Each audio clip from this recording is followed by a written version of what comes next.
Buenos días, buenas tardes ya a esta hora.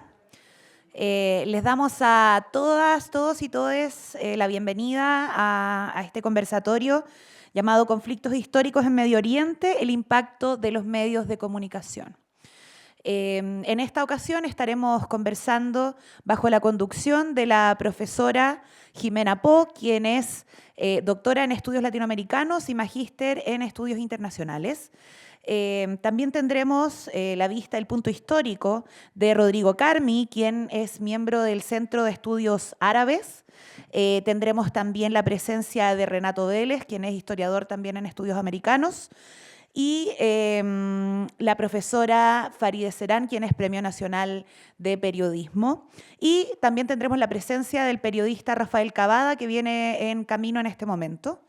Les agradecemos a todas y todos por asistir a esta actividad que creemos muy necesaria para la formación académica. Y para comenzar vamos a escuchar las palabras de nuestro director de escuela, el profesor José Miguel Labrín.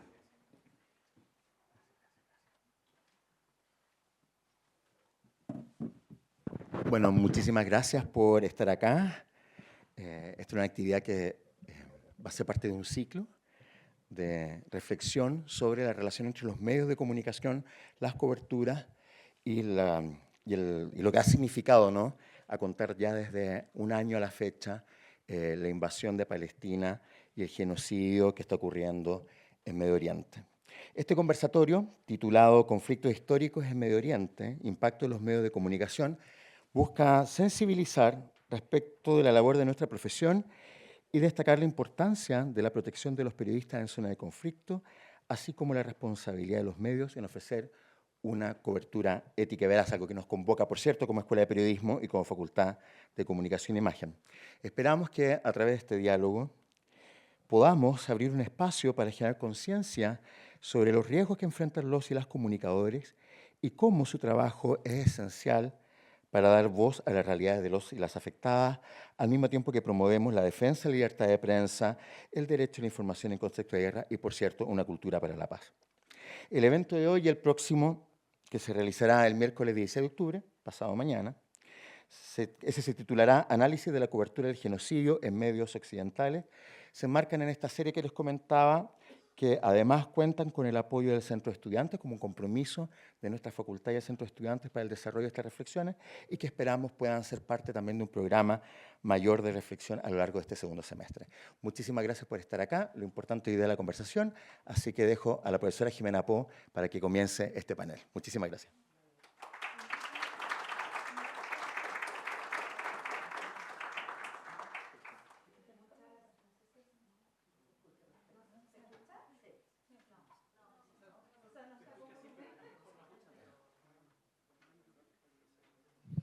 Sí, muchas gracias.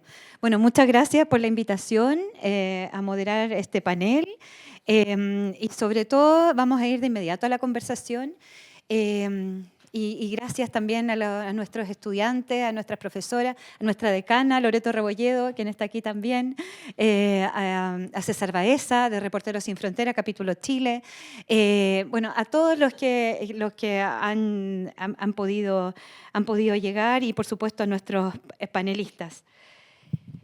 Me voy a permitir comenzar así. Hassan Hamad, 19 años, 6 de octubre de 2024. Ali Taimeh, 39 años, 26 de octubre de 2024. Ibrahim Muhareb, 18 de agosto de 2024. Ismaili Al-Goul, 27 años. Y Rami Al-Rif, 27 años, 31 de julio de 2024. Muhammad Mahamud Abu Sharia, 1 de julio 2024. Yasser Madou, 11 de febrero 2024. Hamed Badir, 30 años, 10 de enero 2024. Mohamed Nassar Abu Huwaidi, 23 de diciembre 2023. Y la lista sigue hasta casi 200 periodistas asesinados en Gaza y también ahora en el Líbano y por supuesto también en Cisjordania. Todos ellos con nombre, apellido y todas también con nombre y apellido, muchos de ellos periodistas, ejercían también libremente la profesión, porque ustedes bien saben que también, sobre todo en Palestina, los medios en general han sido destruidos desde el primer día del 7 de octubre en adelante, ¿no? Desde el año pasado, ya llevamos más de un año con este genocidio, y es importante reconocerlos dentro de la larga historia. Por eso, si bien a mí me gustaría que la conversación siguiera en lo que significa la larga historia, ¿no? Los conflictos históricos, este genocidio no partió ahora, se incrementa finalmente con una ocupación voraz y feroz que se ha dado hace más de un año y que de alguna manera también nos interpela a todos y a todas a conocer finalmente cuál es la historia de ocupación, de usurpación y genocidio y etnocidio que se ha producido en esta zona del mundo.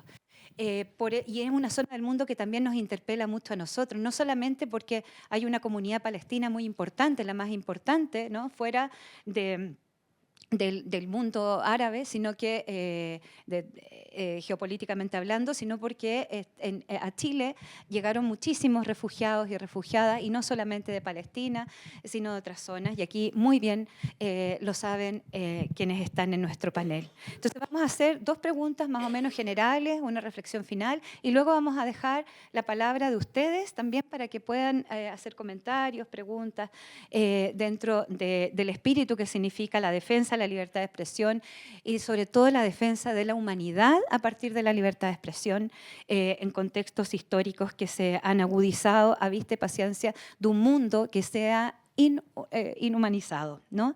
Y eso no nos puede pasar a nosotros y a nosotras, pese al cerco mediático que hoy existe no solamente en Chile.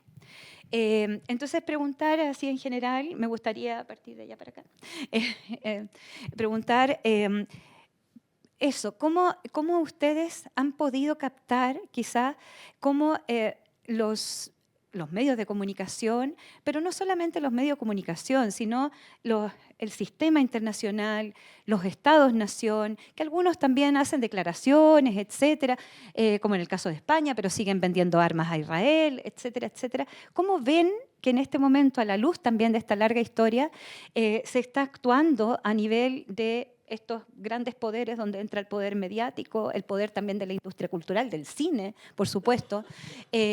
¿Cómo ven que han ido estableciendo un imaginario donde dejan, por ejemplo, a Palestina, al Líbano, a toda esa zona que es geopolíticamente muy importante, la dejan en un lugar enclaustrado, en un lugar como de otra edad que está muy lejos de todos, y la deshumanizan a tal punto de que vemos a diario lo que está sucediendo y no solamente a veces no conmueve a alguna gente, sino que ya se actúa poco y hay que seguir actuando. ¿Cómo ven ustedes esos poderes fácticos que han atravesado también nuestra humanidad, sobre todo en el último tiempo? Faride, por favor.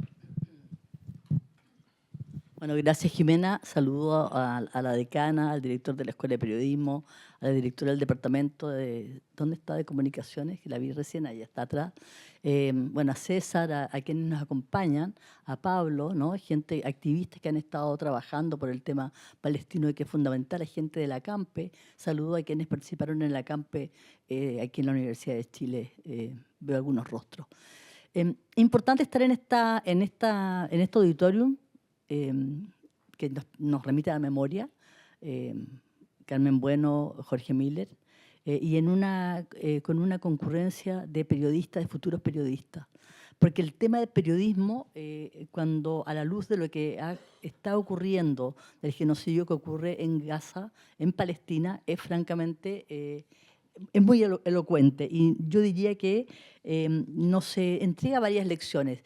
Para poder primero contextualizar y profundizar a propósito de lo que señala Jimena, ¿no? En su introducción, cuando nombra a esos jóvenes periodistas asesinados, es decir, tienen nombre, tienen rostros, tienen familia, asumían su rol profesional como un rol ético de búsqueda de la verdad, aun cuando se dice que en las guerras, entre comillas, la primera víctima es la verdad. Eso es un lugar común, ¿no? Es un lugar común que además se dice para justificar efectivamente toda esa parafernalia de mentiras que se dicen en torno al conflicto, específicamente frente al genocidio que hoy día transcurre en Palestina.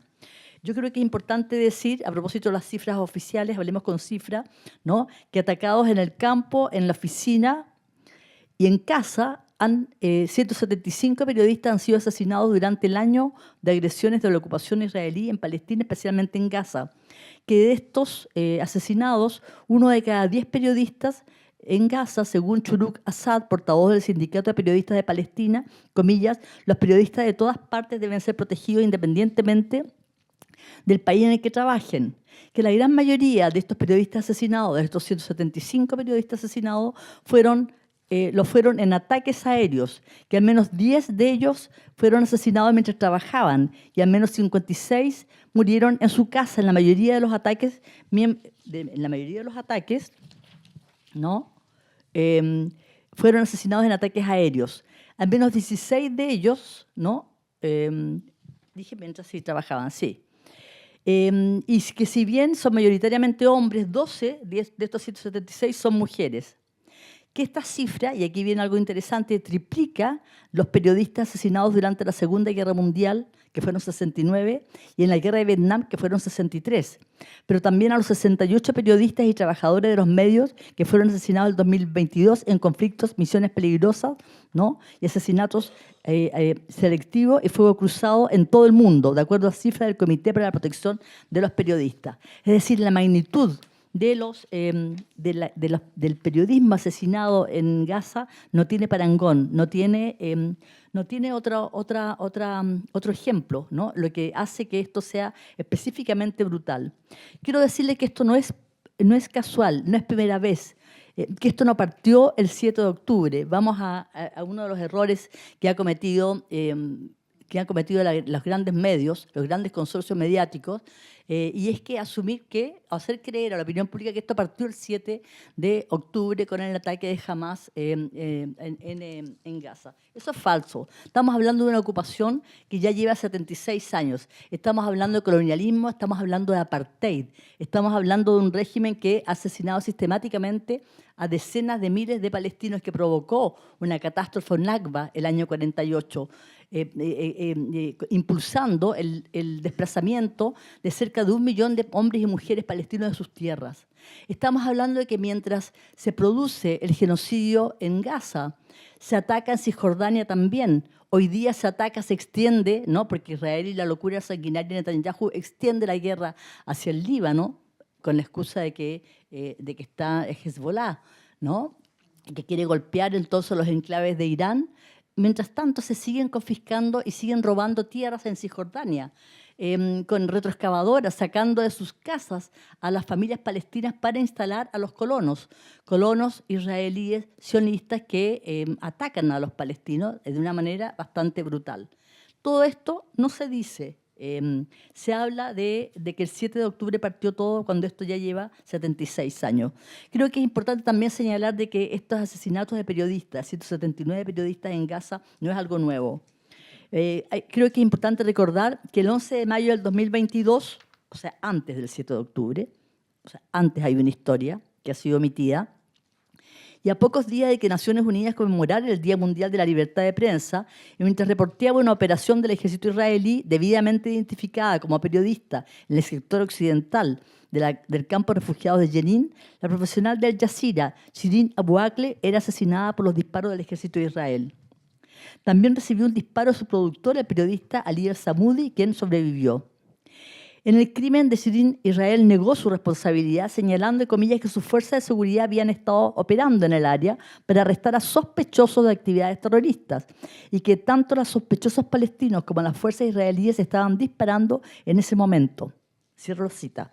Sin embargo, fue el propio periodista herido, Ali El-Samudi, quien indicó que esto era falso y que quien le disparó fue el ejército israelí. Este crimen de Shirin Abu Akleh no era un hecho aislado, como apuntaban las informaciones dadas a conocer el 19 de mayo del 2022 en Al Jazeera que hoy día no puede operar en Palestina, cuyas oficinas fueron también cerradas en Cisjordania, que fueron previamente cerradas también en Gaza. Es decir, libertad de expresión o libertad de información para lo que ocurre en Palestina no existe.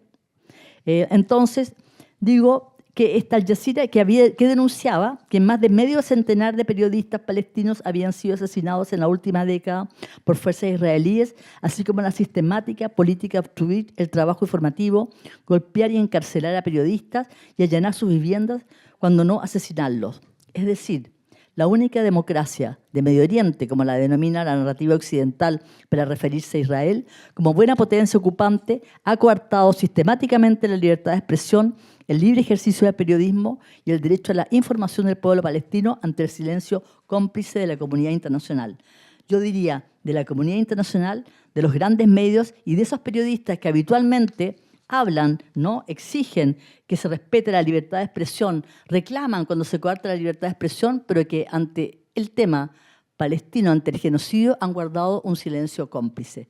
Me parece importante profundizar en eso. Le damos la bienvenida a Rafa Cavada. Rafa Cavada, tu silla, perfecto. Dicho eso, voy a la pregunta de Jimena. ¿Cómo estás?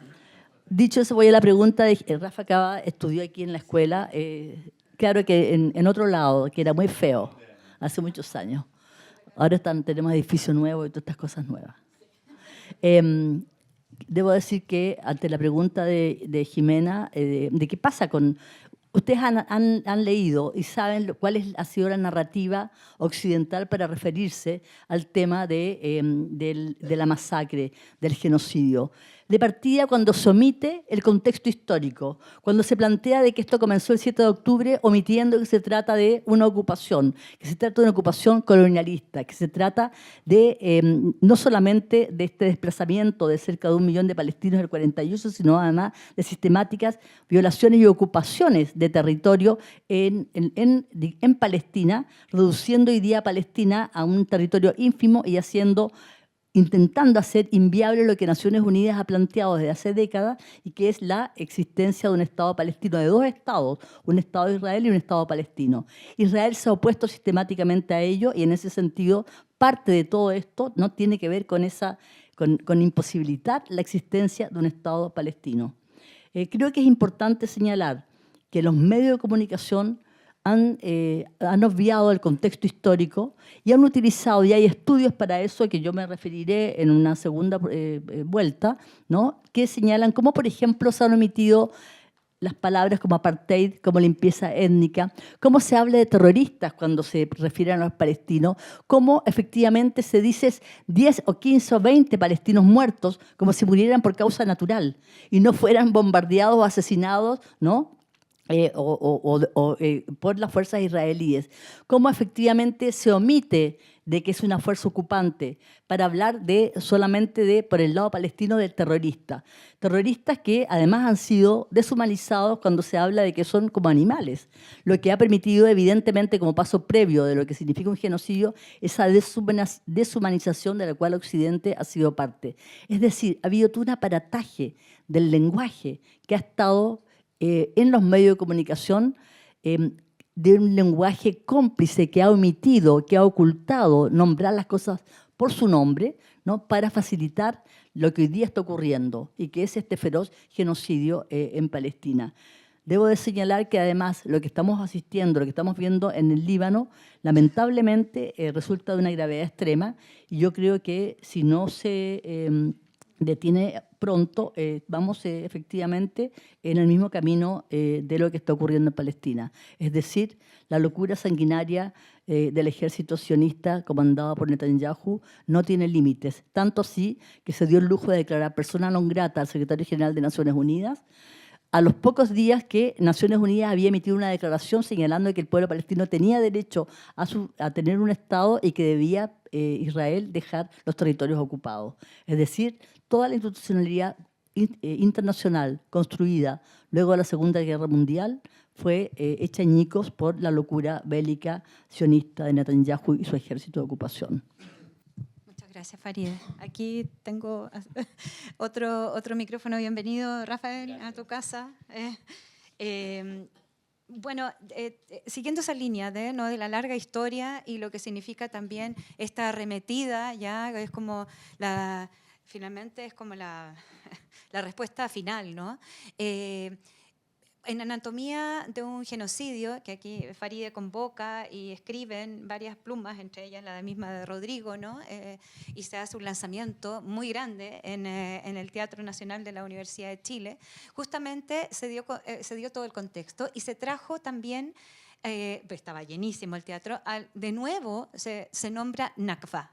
Y eso es muy importante, y ahí yo le quiero preguntar a Rodrigo, en esta misma línea de reflexión, ¿cómo ha sido también de alguna manera desde tu mirada, desde la filosofía, desde la historia, de cómo ha sido seguir machacando, no solamente en Chile, así como decía Farideh, en esa investigación-acción y de seguir diciendo, de alguna manera, la historia no está respondiendo y al mismo tiempo tenemos una avanzada de ultraderecha a nivel internacional, para qué decir.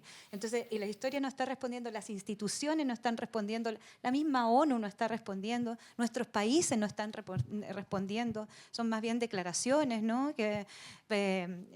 Eso, yo hace poco, hoy día mismo, mirábamos un video producido en Seattle, qué sé yo, que hablaba, bueno, ¿y tú qué hiciste cuando esto estaba ocurriendo frente a tus ojos, ¿no? Es un video futurista, muy distópico, en 16 años más, cuando hay muchas conmemoraciones, ¿no?, de lo que fue el genocidio en Palestina. Y eso no nos puede pasar, hay que actuar ahora ya y hay que seguir actuando. ¿Y cómo se hace desde nuestras áreas que parece que no tuvieran también mayor incidencia? ¿Vale? Sí, bueno, hola, se escucha bien, sí, se escucha.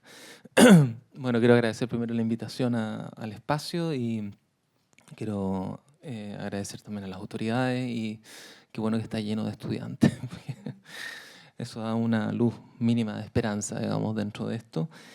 Tengo aquí mi super cuaderno y anoté algunas cosas mínimas. A propósito de la pregunta que hace Jimena, la primera cuestión que querría plantear en esa misma línea, ¿no?, y también tomándome de la parte final que planteaba Farideh respecto de el silencio cómplice. Hay un silencio cómplice por un lado, pero por otro lado hay un vocabulario o una inundación de vocabulario genocida, ¿sí? Entonces, la cuestión que hay que ver aquí es el doble rasero. Por un lado, un silencio, ¿no?, y por otro lado, la emancipación de un vocabulario genocida que viene a normalizar las cosas, ¿no? Y me preguntaba justamente a propósito del lugar de la filosofía, ¿no? Bueno, aquí sobre el lugar de la filosofía lo dejo en suspenso porque creo que es una cuestión que puedo plantear en la segunda ronda, pero que tiene que ver básicamente con la complicidad de una manera de pensar la filosofía en la época contemporánea, después de la Segunda Guerra Mundial, que asume como acontecimiento decisivo la cuestión de los campos de concentración nazi.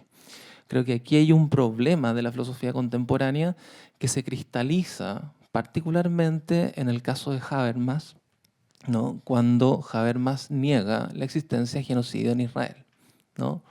Creo que hay un problema grave de la filosofía contemporánea en este sentido, del cual no se ha hablado y no se ha hecho cargo. Y creo que en ese sentido la filosofía contemporánea, mayoritariamente europea, está tan en ruinas como el derecho internacional en ese sentido, ¿ya? Dicho eso, me pregunto una cuestión muy simple.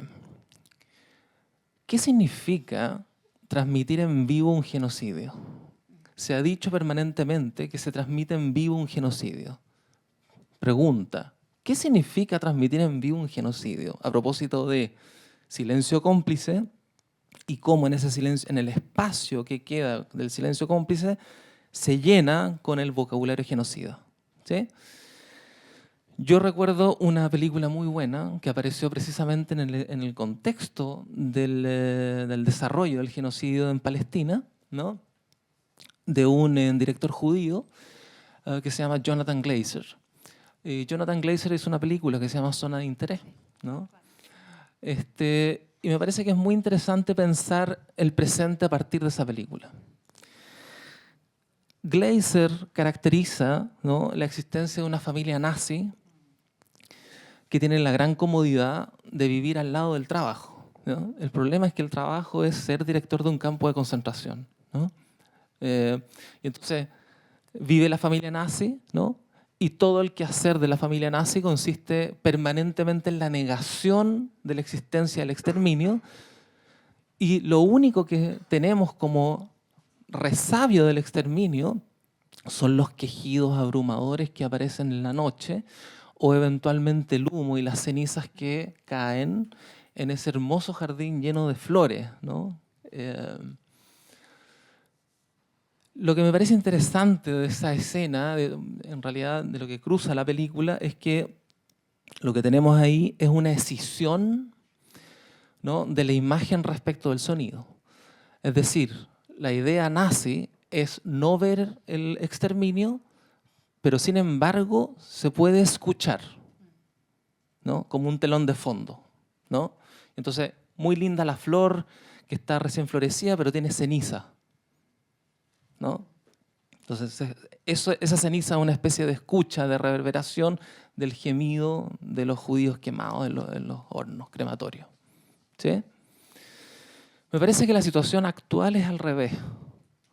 Es decir, tenemos la misma escisión entre sonido e imagen, pero vemos imágenes, pero sin sonido. Es decir, ¿quién sabe lo que plantea Hamás?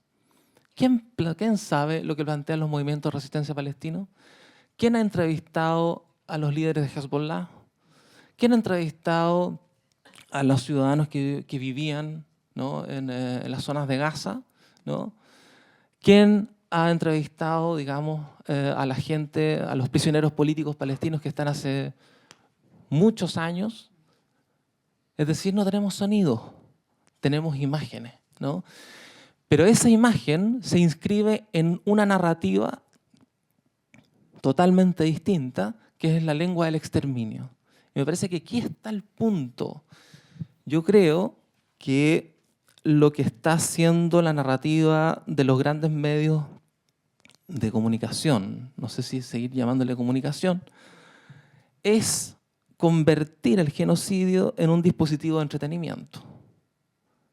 Y particularmente en la misma escena crítica que planteaba en los años 60 Guy Debord en La Sociedad del Espectáculo. Y esto es bien relevante, creo yo, ¿no? ¿Cómo se produce la normalización del lenguaje del exterminio, ¿no? ¿Por qué se produce esto, no? Bueno, si está escindida la imagen del sonido, ¿no?, y lo único que queda es imagen, y como sabemos ya la imagen de alguna manera circula infinitamente por las redes, ¿no?, pero esa imagen es fundamentalmente mercancía, ¿no? Lo que ocurre, ¿no?, se me cayó mi super cuaderno que tengo todo anotado aquí. Lo que ocurre, ¿no?, es que esa imagen, como bien lo planteaba Debord en los 60, no es una simple imagen, sino que es una relación social. Es decir, la imagen no es información, sino que no es simple información. Es decir, no es un simple mensaje que impacta en nuestras formas de saber o de conocer ciertas realidades, sino que es un mensaje que incide directamente en la configuración del afecto, ¿no? Entonces la cuestión aquí es complicada porque desde el punto de vista del afecto, el afecto no es una simple emoción, sino que es el campo de la ética, es decir, el lugar de las relaciones sociales. Si es precisamente el afecto lo que está siendo intervenido, es porque esta guerra mediática, es una guerra mediática, ¿no?, interviene directamente el afecto y tiene como consecuencia la destrucción ética de nosotros mismos, ¿no? ¿En qué se traduce la destrucción ética de nosotros mismos? Precisamente en la normalización o en la neutralización y en la banalidad del uso del lenguaje del exterminio. Ah, bueno, sí, estamos acostumbrados. 3 palestinos, 4 palestinos, 6 palestinos muertos, siempre palestinos muertos, nunca asesinados, ¿no? 40 palestinos muertos, 70, ¿qué importa? ¿Sí? La cuestión decisiva es que hay una neutralización feroz sobre el afecto, una destrucción de nuestro propio afecto, en el sentido de el conjunto de relaciones sociales por los cuales acontece el encuentro entre nosotros, en un sentido de en que se da la experiencia común, digamos. La experiencia común se da porque hay una experiencia afectiva, ¿no? Entonces, se instala el lenguaje del exterminio precisamente porque se arrasa con el afecto. Y por eso yo siempre digo, ¿ya? Dicen que van por Hamas, dicen que van por Hezbollah, pero van por nosotros. Esa es la cuestión. Muchas gracias, tal cual. Vamos a seguir así, ahora con Renato Vélez, que también ustedes bien saben, viene desde el ámbito, ¿no? Su estudio es la historia, uno de sus y relaciones internacionales, sí. Y ahí preguntar tal cual, mira, hemos estado viendo intervenciones también por Palestina en la ONU, hemos estado viendo intervenciones por Palestina, no ahora, ¿no? Desde décadas, pero ahora últimamente ya es un grito, ¿no? De países como el mismo Sudáfrica, ¿no? Que presenta este recurso y también para declarar a Netanyahu, ¿no? Como un criminal de lesa humanidad, etcétera, etcétera. ¿Qué tanto peso tienen estas instituciones del sistema internacional que no pueden o no quieren mover un ápice? ¿Cómo lo ves tú? Un ápice, el cerco para poder parar este genocidio y para justamente evitar también que, digamos, de alguna manera hay un reorden geopolítico y donde se auguran más matanzas aún. Entonces, pero en este caso específico también, yo no he visto ningún país que diga, miren, aquí los esperamos con refugio, incluso Chile, que no tiene política de refugio activo, ni mucho menos, etcétera, etcétera. Entonces, ¿cómo lo ves desde ese punto de esta historia del presente?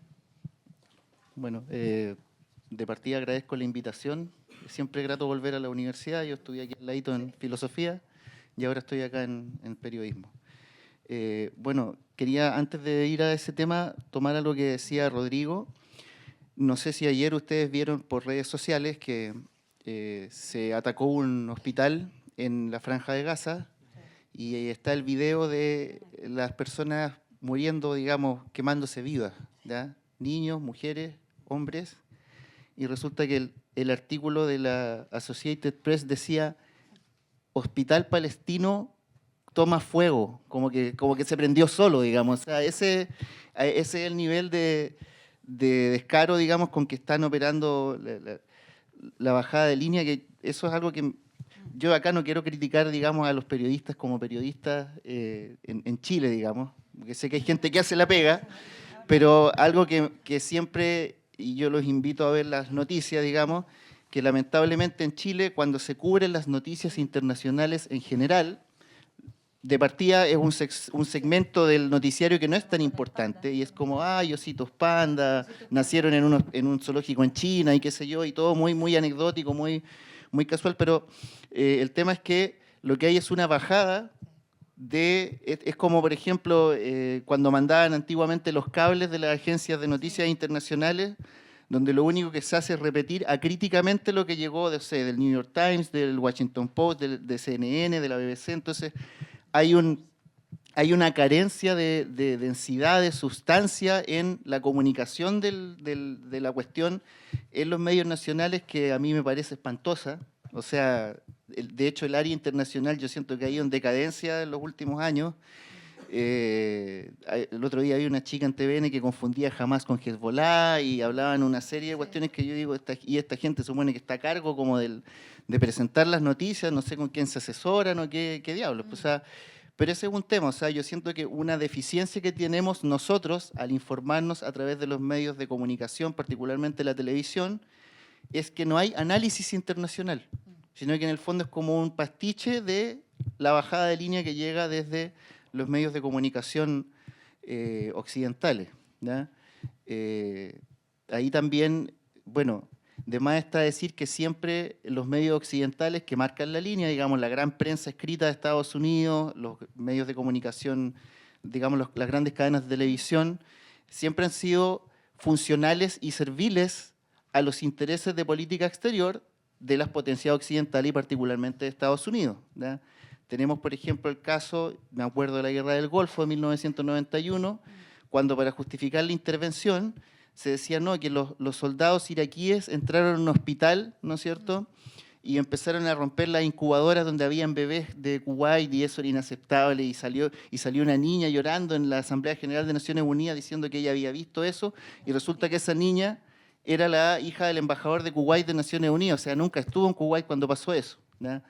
Después tenemos el caso de la guerra de Irak 2003, también hubo toda una legitimación desde los grandes medios con la idea de que Saddam Hussein tenía armas de destrucción masiva, que todos sabemos que nunca las tuvo, o mejor dicho, sí las tuvo, pero cuando las tuvo fue Occidente el que le pasó las armas de destrucción masiva a Saddam Hussein, con alguna pequeña colaboración de Industrias Cardoen, que ese es un detalle que poco recuerdan, pero tenemos esa legitimación, y lo que ocurre mucho en estos medios es que esta gente, sobre todo los columnistas, que no son periodistas, pero que digamos las columnas de los medios como que marcan la pauta, ¿ya? Entonces muchas de estas personas que son columnistas, que legitiman las acciones de política exterior de Estados Unidos, después pasan al gobierno y viceversa, ¿ya? Entonces tenemos este como circular entre empresas de defensa, los think tanks, ¿no es cierto?, de política exterior de Estados Unidos, los medios de comunicación, el gobierno. Entonces es como digamos, una pasarela donde van circulando constantemente,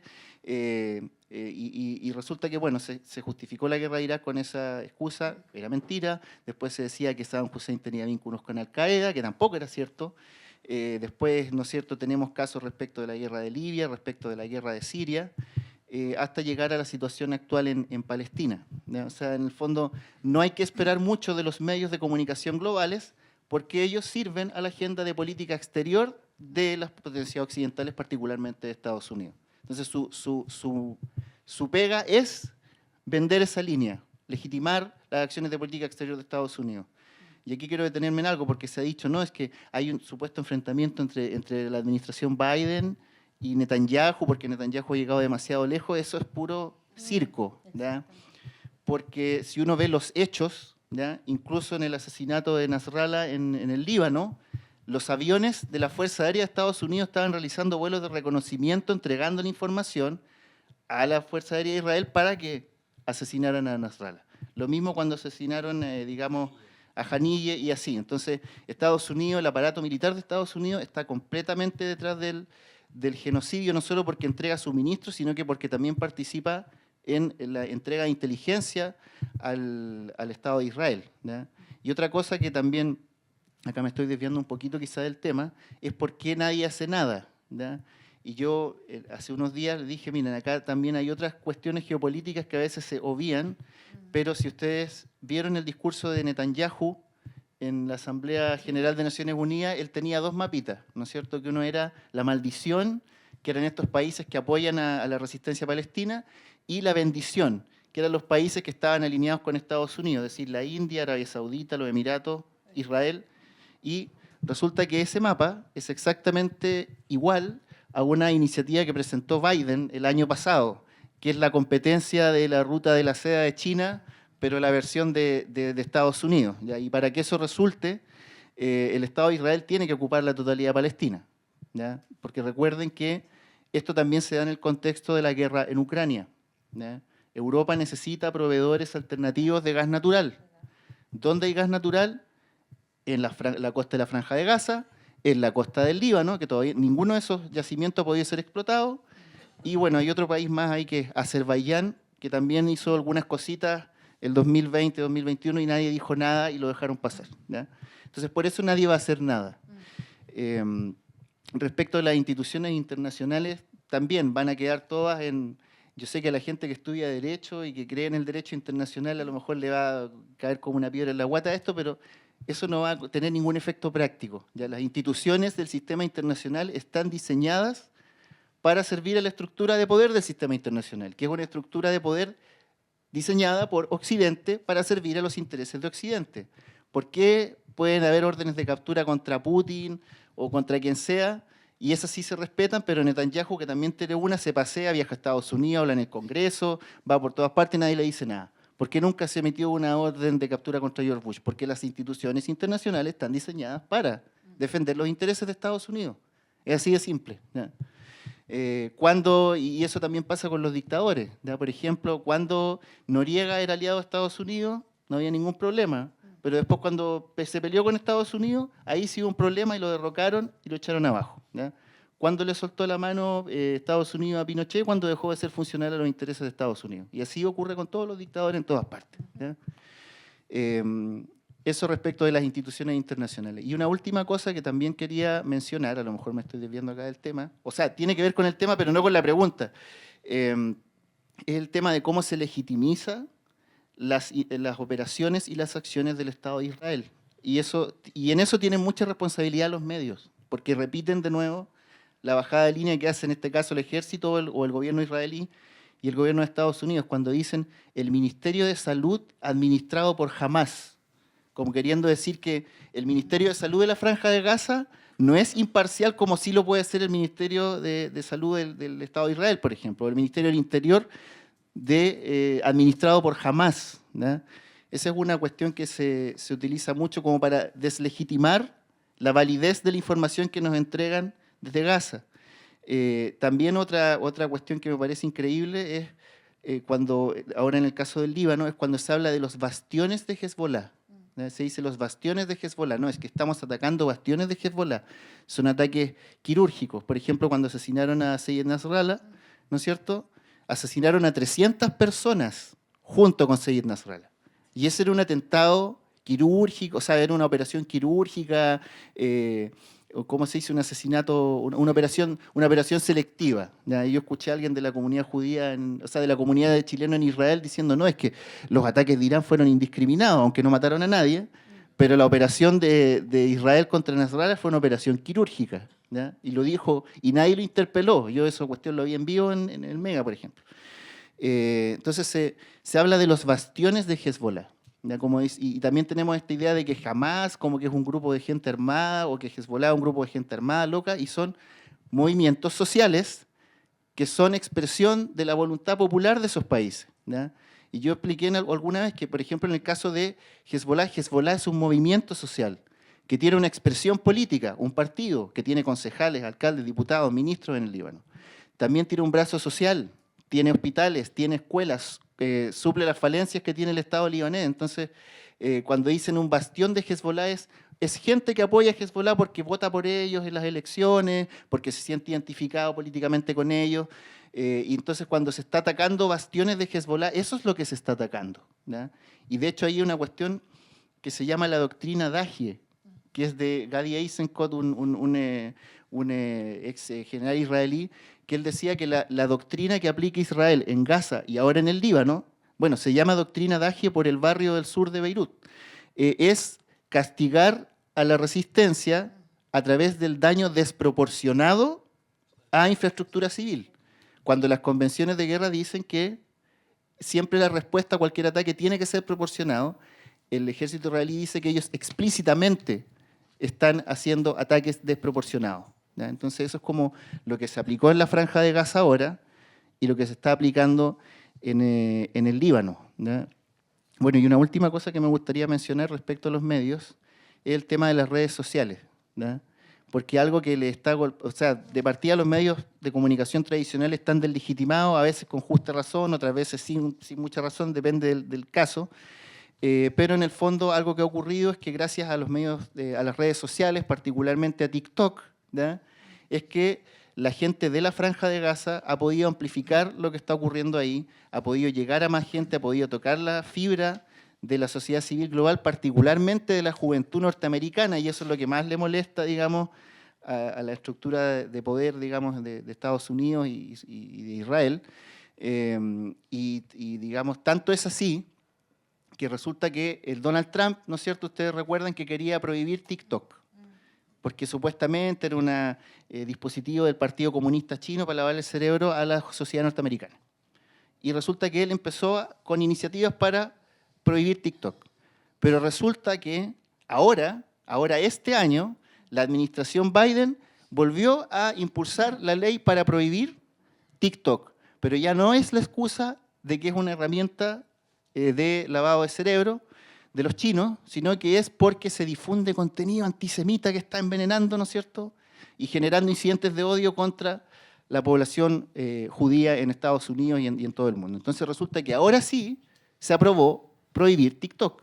Y a partir del 1 de enero del próximo año, si es que la empresa no vende sus activos, van a estar a una empresa norteamericana, ellos van a estar obligados a cerrar la aplicación en Estados Unidos. Entonces resulta que decir o tratar de comunicar lo que pasa en Palestina parece que sí es más grave que cualquier cosa que puedan hacer los chinos. Entonces eso es para que vean un poco la magnitud de lo que estamos hablando y de cómo también las redes sociales juegan un papel, ¿ya? Porque hay otras redes sociales como Meta, por ejemplo, de Facebook y todas, que se han dedicado ahí a censurar a diestra y siniestra. Así que esas son como algunas ideas que quería tirar, no, sin un orden muy estructurado, pero cosas para que las tengan presentes.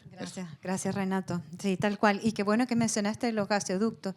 Cuando yo estudiaba Relaciones Internacionales, bueno, fuera de Chile, más o menos por ahí por el 96, y que había sido, bueno, estaba recién lo de los Balcanes, qué sé yo, teníamos uno de los profesores que era de la UNFOR, bueno, en Europa, ¿no?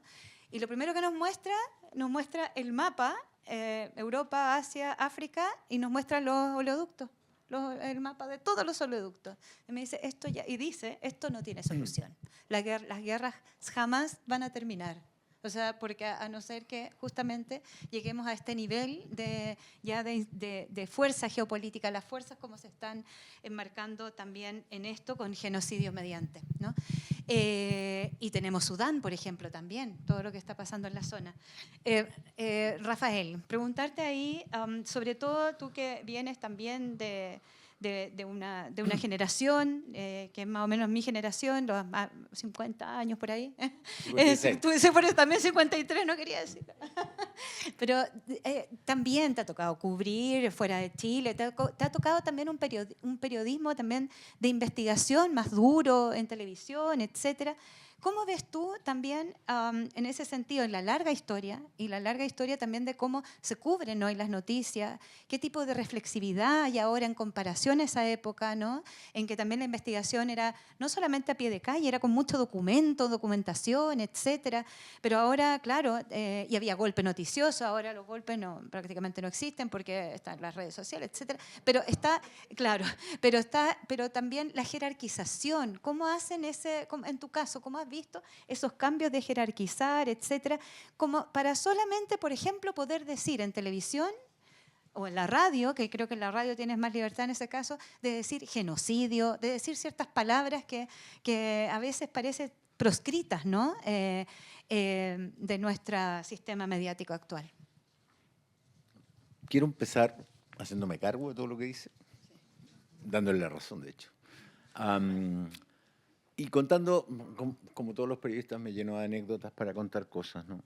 Pero tengo una ventaja, yo estuve ahí. Esa es mi ventaja. Sí, los medios han banalizado todo. Lo han banalizado por la propiedad de los medios. Paramount, cuando empezó esto, lanzó un comunicado diciendo básicamente que apoyaba al pueblo judío defendiéndose de los terroristas. A tal punto fue que los sindicatos de televisión lanzaron otro comunicado diciendo nosotros no estamos de acuerdo con eso, no lo vemos así. Pero el que tiene hace poco hubo una entrevista en CBS donde un tipo fue muy agresivo, pro judío, y el otro se defendió bastante bien, digamos, con argumentos. Y la jefa de prensa estaba tremendamente molesta con el entrevistador, pero la dueña de Paramount dijo que ya no. Y eso es algo que se repite siempre. Como dijeron tantas cosas que no me puedo hacer cargo de todas, digamos, la Nakba no nació de la nada. 1917, Balfour, esto es algo que todos los periodistas que les gusta el área internacional deberían manejar. La emigración masiva, Balfour dice básicamente, el ministro de Relaciones Exteriores de Gran Bretaña, que no verían con malos ojos que los judíos se instalaran en la península de Palestina, en la zona de Palestina, el protectorado, y porque hasta antes la discusión era estoy hablando del Congreso sionista de 1890 y algo, si la Patagonia Argentina o Palestina, se decidieron por Palestina, afortunadamente para nosotros, ¿no? Después, el Irgun, la Haganá, son movimientos terroristas judíos que le disputaron el terreno a otros terroristas. Lo de terrorista depende de quién gana, ¿eh? Cuando ganan, se convierten en luchadores de la libertad, cuando pierden son terroristas. Lo decía Raúl Sol, la diferencia entre un terrorista y un Estado terrorista es que el Estado tiene un avión donde tirar la bomba.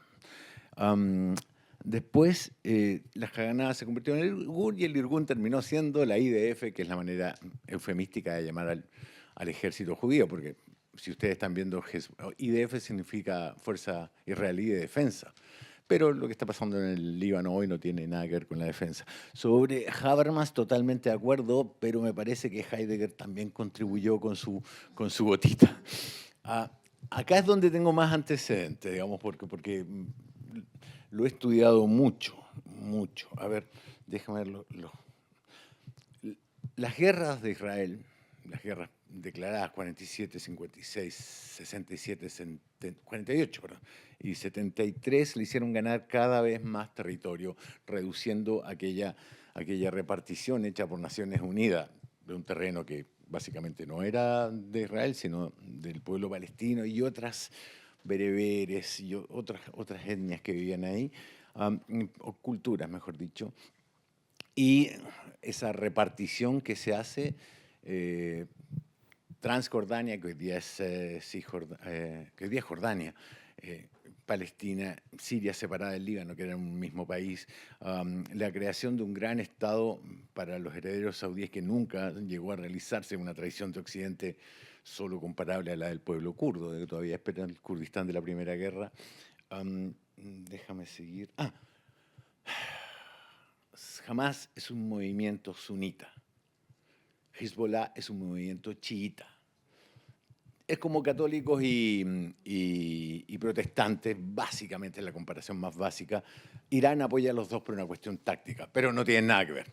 Uno es una fuerza conservadora religiosa y la otra es una fuerza conservadora política. Ambas guerrilleras. Hamas significa, de hecho, Fuerza de Defensa ante la Resistencia. Y es un acrónimo. Y no alcancé a tomar apuntes de todo. Es imposible no hablar de los acuerdos de Madrid y de Oslo, donde se estableció claramente el principio de los dos estados, que ha sido pulverizado con esta última guerra. Sobre Irak y toda la política exterior, Hans Blix se aburrió de decir que no había armas de destrucción masiva. Él era el jefe de la ONU en terreno para descubrir armas de destrucción masiva. Y hasta el último momento, que en una de las aberraciones diplomáticas más grandes que uno puede ver, cuando él estaba buscando, decían, esperemos a que encuentre las armas de destrucción masiva, esperemos a que encuentre las armas de destrucción masiva. Cuando no las encontró, dijo, bueno, no podemos seguir buscando porque las tiene muy bien escondidas y atacaron Irak. Después, esto siguió, Irak es básicamente una base para tener a Pakistán entre dos frentes, digamos, con Turquía, Ankara. Después la guerra contra Libia ya no era funcional a los intereses norteamericanos, lo fue en algún tiempo, los italianos se llevaban muy bien con él. Después la guerra en Siria. Siria, un caso especial porque es chiita, es de una confesión chiita, pero lo tuvieron contra las cuerdas hasta que se metió Rusia.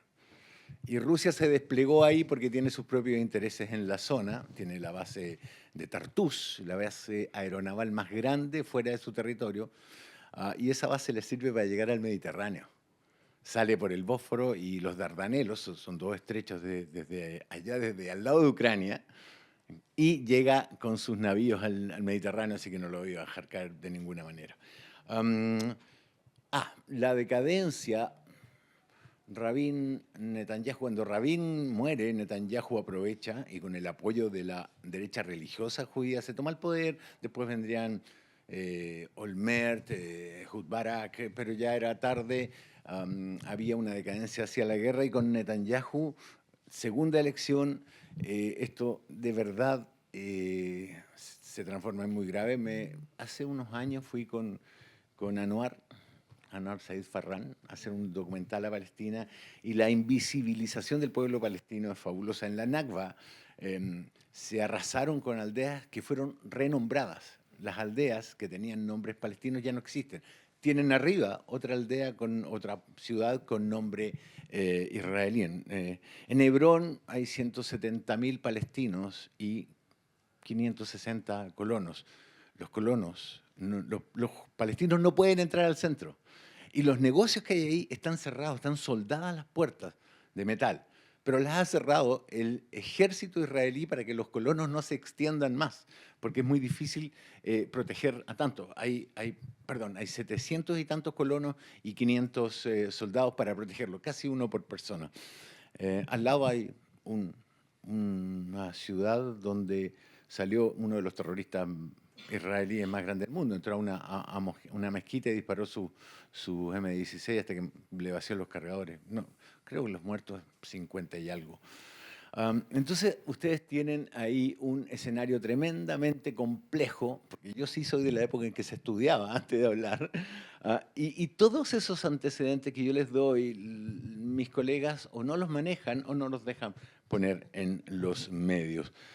Bueno, hay esperanza, yo no creo. Yo creo que con lo que ha pasado ahora, el Líbano, en el 84, Israel invadió el Líbano. Se produjeron las matanzas de Sabra y Shatila con la colaboración de los cristianos, nunca nos olvidemos, que dejaron los campamentos de Sabra y Shatila, que estaban llenos de palestinos, y los israelíes entraron y mataron a unas 2.000 personas, a 5.000. No hay un conteo claro porque eran dos diferentes campamentos. El 2006 atacaron de nuevo, yo estaba ahí. Yo fui a esa guerra, me acuerdo de haber estado en el barrio de Dahiyya, que es donde está Hezbollah, que no es un movimiento guerrillero, es un movimiento social. Tiene universidad, tiene canal de televisión. Hassan Nasrallah hablaba una vez por semana, por lo menos, en ese canal. Nunca se sabía dónde estaba. Las operaciones de Estados Unidos y Francia son las que permiten que, por ejemplo, los misiles iraníes, aunque también eso fue una coreografía, le lanzó primero los más lentos y después los más rápidos, cuando esto se hace al revés. Digamos. Mandas los misiles más rápidos, e Irán los tiene, para que después vengan los drones y destruyan lo que queda. Pero no, lo hicieron al revés, de manera que pareciera que hubieran atacado, porque una guerra en esa región es un desastre para todo el mundo. O sea, se extiende con una facilidad espantosa, primero a Arabia Saudita y a los yemeníes, porque ahí operan los hutíes, que además tenían medio controlado el estrecho de Hormuz, y así hicieron que el precio del seguro muy internacional y el precio del petróleo se fueran a las nubes. Estados Unidos no quiere eso. Europa tampoco. Sobre el gas y esta franja, en ese mapa no figuraba Palestina. Es muy revelador. En ese mapa no sale Palestina, ni Gaza, ni Cisjordania. Entonces, el dispositivo que existe ahí, los franceses con sus Rafales y los estadounidenses con los F-22 Raptor, detuvieron misiles iraníes. Y los jordanos también colaboraron. Entonces, ¿qué pasa con el pueblo palestino? Que está abandonado. Ni siquiera los árabes colaboran mucho con ellos. Sí, hacen grandes declaraciones. Una de las cosas por las que jamás atacó es porque Israel iba a firmar un acuerdo con Arabia Saudita. Y ahí, bueno, esto no está probado, pero es evidente, y ahí sí que se va al carajo, porque ya no los protegería nadie, salvo Irán, que enfrentado con Arabia Saudita desde hace muchísimo tiempo, entre otras cosas por quien cuida los lugares sagrados, regionaliza totalmente el conflicto, no como ahora, es que está circunscrito medianamente a Israel y sus fronteras. Sobre el Líbano, la gente de Hezbollah que vive ahí, que son muchos palestinos, salieron corriendo en la guerra del 47, cuando 1 millón de personas fue desplazada. ¿Por qué las hay en Siria? ¿Por qué las hay en Irak? Porque hay grandes comunidades palestinas en todos esos lugares. Hoy día, la Unión Soviética, ex Unión Soviética, Rusia, no tiene tiempo para preocuparse de los palestinos. Estados Unidos, por supuesto, no lo hace. Una última cosa que me olvidaba. Los yacimientos de gas. ¿Se acuerdan de la explosión del puerto de Beirut? Nitrato de amonio. Sabemos eso desde 1925, cuando un barco cargado con nitrato de amonio en la bahía de San Francisco terminó con lanchas en el medio de la ciudad de la explosión que hubo. Fue tremenda. Desde ahí se entendió que el nitrato de amonio no se puede amontonar, que es un fertilizante, dicho sea de paso. No se puede amontonar en más de tanto peso porque se vuelve explosivo. Lo sabemos desde 1925 por una tragedia en Estados Unidos. Nadie entiende cómo fueron a copiar tanto nitrato de amonio ahí, salvo por el hecho de que el puerto de Beirut es ahora considerado inseguro para este tipo de operaciones. Entonces, y vuelvo a lo que decía recién, los palestinos están abandonados a su suerte. Su única posibilidad es dar a conocer lo que ocurre y los medios no se fijan mucho en eso por varias razones. Primero, porque el área internacional está degradada desde hace años. La última época de gloria fue la guerra en Irak, porque era una guerra mediatizada en todo el mundo y había periodistas chilenos ahí. Pero después todo en decadencia y ojalá fuera la nota de la espalda. A mí me tocó hacer la de la ardillita que esquía un montón de veces. Y hay un menos... Chile es un país insular. Lo es, no hay nada que hacerle. Tenemos la cordillera por un lado, el mar por el otro, el desierto por el otro, y hemos vivido mirándonos el ombligo durante años. De hecho, es impensable que teniendo la comunidad que tenemos de 300.000 palestinos haya tan poca difusión. 300.000 a 500.000 si se consideran los hijos. Y la mayoría viene de un pueblito chiquitito así que tiene 16.000 habitantes que se llama Bet Yala. O sea, Betlehem o Belén, Bet Yala y Bet Sahur. Y cuando tú vas a la zona, quiero terminar con esto, hay buses que no tienen carteles, que nadie sabe para dónde van. Son los buses que llevan a los palestinos. Hay carreteras donde tú no puedes circular con un auto palestino. Hay lugares, a mí me pasó, nos metimos por una carretera equivocadamente de noche y nos encontramos con un jeep artillado que nos bajaron apuntándonos con armas. Estaba Javier Aboueid, que es chileno, estaba pero espantadísimo porque decía, si no hubiera ido con periodistas internacionales esto no terminaba tan bien. La opresión del pueblo palestino se ha hecho históricamente con una visión displicente cuando no desdeñosa, pero lo que ocurre ahora es una visión criminal. Es criminal lo que está ocurriendo.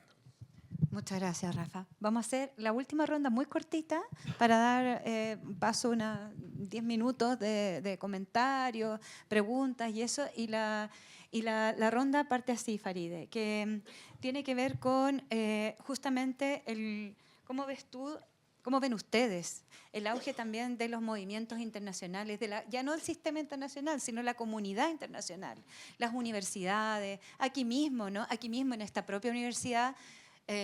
Nuestra rectoría no ha mencionado la palabra genocidio, ¿no? Entonces, ¿cómo ven ustedes, sí, todo lo que significa la fuerza también de la comunidad internacional que nos ceja, pero al mismo tiempo el desgaste que hay en eso y que de alguna manera también es una cierta guerra mediática de desgaste, pero al mismo tiempo no ceja? Entonces, ¿cómo ven ahí si es que hay una fuerza, esa solidaridad internacional, cómo se puede o cómo ven ustedes qué salida pueda existir en términos de acción? En fin, son muchas cosas y ahí me viene a la cabeza algo muy chiquitito, que hace poquito nos tocó estar con Rafael Villar y José Miguel Labrín en Varsovia. Yo me escapé un fin de semana, fui a Budapest y a República Checa, a Praga, y fue impresionante la fuerza judía que está teniendo, el auge judío sionista que está teniendo en Europa del Este, cada vez más. Ni una manifestación por Palestina, nada, al contrario, festivales judíos para recaudar dinero, etcétera, etcétera. Entonces, también ahí, que en el reordenamiento también de la sensibilidad, ¿no? De la sensibilidad internacional. ¿Cómo lo ven ahí en términos de manifestaciones? Bueno, todo es muy amplio, podríamos hablar horas, pero creo que es importante decir dos cosas. Pero yo prefiero hablar de sionismo, porque a propósito de judíos, tenemos a muchos judíos antisionistas que hoy día están apoyando la causa del pueblo palestino. Aquí también en Chile un movimiento bastante fuerte. De hecho, el libro que hicimos con Rodrigo Carmi lo hicimos con Pablo Lachevsky, parte de este comité de judíos antisionistas que lleva el nombre de Diana Arón, que por lo demás la familia sionista de Diana Arón no quiere que lleve su nombre, pero es parte de las pugnas internas de ellos. Entonces creo que es más correcto hablar de eso, más, porque no es un tema ni religioso ni un tema racial, sino es que es un tema político. Creo que eso es fundamental. Lo otro que quería señalar, yo también estuve en 2006 allá en la zona cuando se disparaban los cohetes Hezbollah, que fue increíble. Y estaban en los territorios ocupados, y estaba en Ramala el día en la noche, cuando en la noche habían llevado detenido, había entrado una patrulla del ejército israelí, de ocupación israelí, y se había llevado detenido a 3 ministros, de la nada. O sea, entró detenido los ministros. Nosotros teníamos entrevista con el ministro de Relaciones Exteriores y había sido detenido, así que no estaba en ese minuto. O sea, eso es insólito. El tema de la ocupación es vergonzoso. Los checkpoints es vergonzoso, ¿no? Cómo tienen que pedir permiso y son registrados y humillados los palestinos todos los días cotidianamente. Y ahí hay una resistencia cotidiana que efectivamente no hemos hablado de la palabra, cómo resiste ese pueblo. Porque pese a todo esto resiste, y resiste justamente intentando no abandonar sus territorios, luchando cotidianamente en contra del invasor. Quiero hablar del tema de la información, porque estamos ante un auditorio con periodistas. Y quiero saludar a Stephanie Elías, que es cabeza del Centro de Información Palestino, que se formó recién, donde efectivamente hacen un trabajo de contrainformación bastante importante, ¿no? Y que creo que eso en las redes, y creo que eso es muy... También tienes el apoyo de estudiantes de la Chile, tengo entendido, que están apoyando, y creo que es fundamental eso, esa contrainformación, cómo poder efectivamente desde otros lugares, desde otros escenarios, poder hacer frente a este consorcio mediático internacional que sencillamente desinforma y sencillamente no dice las cosas por su nombre. La pregunta que yo, antes de responder al tiro, pero es que estamos en un auditorio con periodistas. ¿Cuál es el rol? Rafael Cavada dice, vengo de la generación en que se estudiaba. En esta escuela se sigue estudiando. Quiero rescatar eso porque creo que es fundamental la formación de cada uno de ustedes, ¿no? La información de cada uno de ustedes frente a estos conflictos que son fundamentales y que no porque estén en el Oriente Medio no los interpela, por supuesto que los interpela, y así lo hemos visto cuando han salido a las calles a solidarizar con el pueblo palestino, como efectivamente distintas generaciones hemos salido a las calles para solidarizar con distintas causas. Es parte de la esencia, ¿no?, del movimiento estudiantil, y en ese sentido, paréntesis, el tema del acampe y las movilizaciones en Chile y en el mundo han sido fundamentales, y yo espero que se mantengan, porque es la única manera efectivamente de visibilizar ante la opinión pública y ante los gobiernos que son totalmente afines al Estado sionista. Qué mejor ejemplo que recién se hizo una votación en Naciones Unidas de los países para hacer una carta abierta solidarizando con Guterres, el secretario general de Naciones Unidas, que había sido declarado persona no grata. Y no firmó ni Estados Unidos, ni Gran Bretaña, ni Canadá, ni una serie de países de Occidente. Sencillamente no firmaron esa carta de protesta porque Israel había declarado persona no grata al secretario general de Naciones Unidas. ¿Cómo estará el tema, no? Efectivamente, donde todo el andamiaje internacional hoy día está totalmente neutralizado por estos poderes que son bastante potentes, sobre todo un Occidente que está bastante alineado con el Estado sionista de Israel. Quiero decir, ¿qué pasa con ustedes los estudiantes, con nosotros en esta escuela? Creo que es fundamental estar informado, leer, estudiar de tal forma que cada uno de ustedes pueda tener una mirada propia sobre lo que está pasando. En la medida que cada uno de ustedes esté informado, sepa de los antecedentes históricos, sepa lo que pasa en la región, sepa efectivamente de esa otra cara, de la otra cara de la medalla, de lo que aparece en los grandes consorcios mediáticos, ustedes van a poder en su minuto ejercer una presión y van a poder hacer un periodismo, por lo menos hacerle frente con elementos que son fundamentales, con esa ética y con esa demanda de veracidad que son fundamentales en la formación de un periodista, intentar a lo menos hacer ese rol. En la medida en que no estén informados, que solo se queden con los titulares, que solo se queden con una sola información, evidentemente eso va a ser imposible. Pero nosotros asumimos que formamos periodistas críticos, comprometidos con la verdad, con los derechos humanos, con la justicia, y en ese sentido creo que el mejor antídoto ante esta tremenda desinformación es la formación de ustedes y el que ustedes estén al día de lo que está ocurriendo y que ustedes efectivamente, ¿no?, en ese sentido vayan teniendo una mirada que pueda oponerse a aquella mirada que intente hegemonizar sobre uno de los crímenes más brutales del siglo XXI, como es el genocidio en curso. Dicho eso, vuelvo al tema de los movimientos estudiantiles. Quiero decirles que es una falacia decir que la libertad de educación y de que no hay que boicotear las relaciones con las universidades israelíes. Todas las universidades israelíes hoy día han sido y están siendo cómplices, ¿no?, de lo que es el crimen sionista en contra del pueblo palestino. No solamente contra el pueblo palestino hoy día, sino en la región. Creo que es una falacia que además está demostrado. Yo tengo una serie de cifras que no las voy a dar ahora porque no vale la pena, pero que demuestran efectivamente cómo los investigadores, ¿no?, de las distintas universidades, de todas, no se salva ninguna, están activamente, ¿no?, acompañando esta ofensiva genocida del ejército de ocupación. Que evidentemente hay voces disidentes dentro de la academia y dentro del estudiantado y dentro de la población Israel, claro que la hay, pero esas voces hoy día están siendo apagadas y han sido totalmente aplastadas, sobre todo en las universidades israelíes, por esta lógica de la guerra donde nadie se escapa. Y de hecho hay ejemplos concretos como han expulsado a profesores, como han detenido a profesores y estudiantes que se han manifestado en contra de este genocidio. Entonces creo que la movilización, la solidaridad internacional, el de ocupar las calles, el gesto de los acampes en las universidades, sin duda son gestos importantes que reflejan de alguna forma de que no somos indiferentes, que nuestros estudiantes no son indiferentes ante la brutalidad y ante un genocidio que en pleno siglo XXI nos interpela como seres humanos. Gracias. Sí, muy breve. Tú planteabas un poco el problema de la resistencia. Claro, yo creo que lo primero es comenzar a hablar de la resistencia y de la legitimidad que tiene la resistencia. Esa es la primera cuestión. Y lo segundo es que yo creo que estamos asistiendo a un tercer ciclo de descolonización. El primer ciclo de descolonización yo creo que fue durante el siglo XIX, cuya figura icónica fue sin duda alguna Haití. Durante el siglo XX hubo otro proceso de descolonización cuya figura icónica fue Vietnam, ¿no? Y yo creo que estamos asistiendo a un tercer proceso de descolonización cuya figura icónica es precisamente Palestina, ¿ya? Donde efectivamente una descolonización ¿contra qué?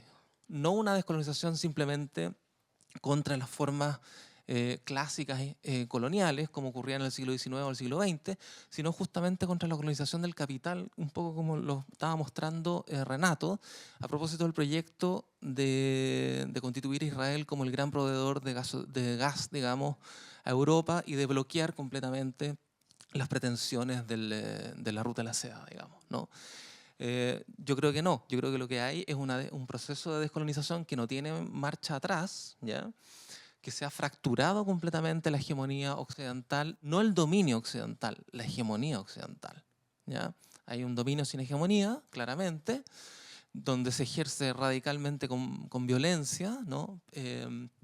Una violencia colonial ya archisabida y tecnológicamente paravetada, digamos, articulada, ¿no? Pero estamos en este proceso de una descolonización 3.0, ¿ya? Y donde justamente la cuestión palestina que había surgido del segundo ciclo de descolonización, ¿no?, se reinscribe ahora en este tercer ciclo, en el fondo, ¿no?